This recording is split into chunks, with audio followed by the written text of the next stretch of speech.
Hey, it's Liam. Today is Thursday the 23rd. It's about 8:30. The point is it's too late to take a nap.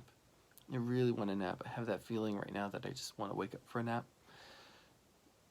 But I really just want to crawl into bed and take a nap. But then I would wake up at like 12 and then not go back to sleep. And tomorrow's Friday. Friday I have plans to actually hunt down a bunch of um, houses for sale and see their neighborhoods that they're in. I am not buying a house, and I'm not stating that to like back myself up. Like I will not buy a house this weekend because I can't buy a house. See, you just don't get pre-approved for mortgages, and you can't get a house. It's that simple.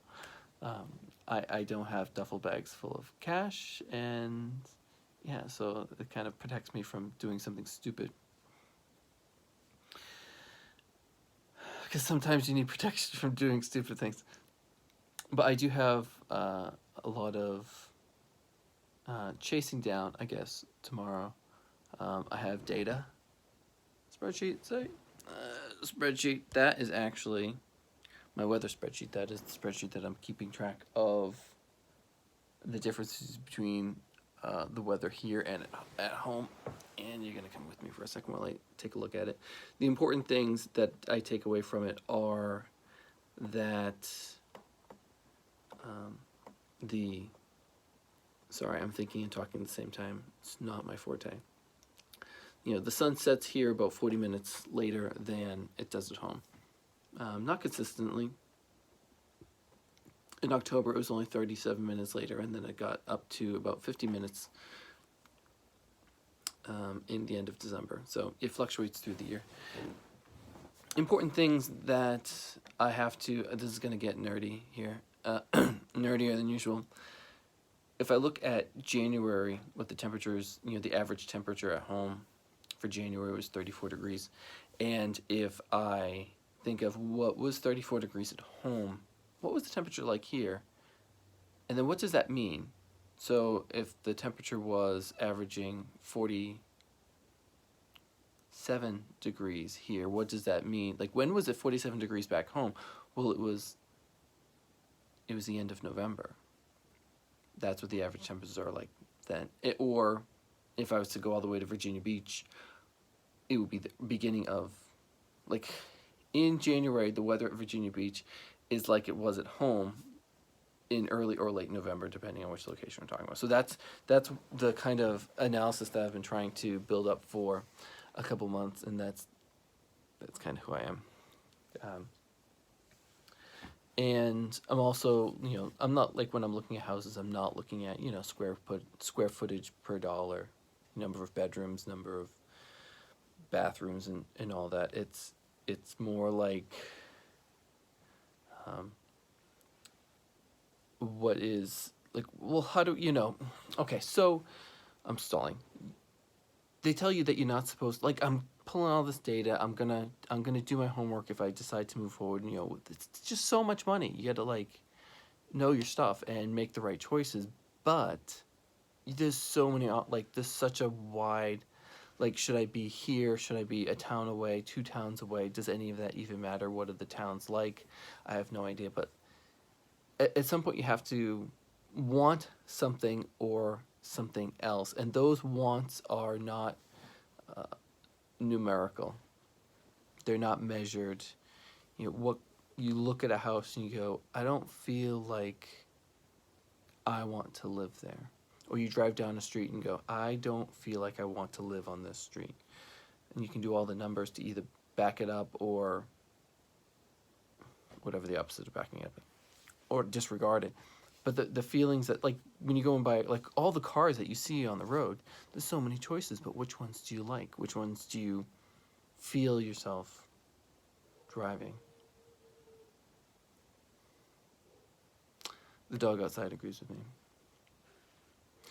So, but it just made me lose my train of thought. So that's kind of what I need to do. I need to do my math homework. I need to make sure that I can afford something, and then just kind of be patient and let something move me. Not like fall in love with something, because when you do that, you get burned. You fall in love with a car or a property, and it doesn't work out, and you've invested so much emotional capital into it. It can be pretty devastating. So I don't want to do that. I just want to be able to imagine myself living somewhere. Is that a strange thing? Imagine myself living somewhere. And also there to be a point of,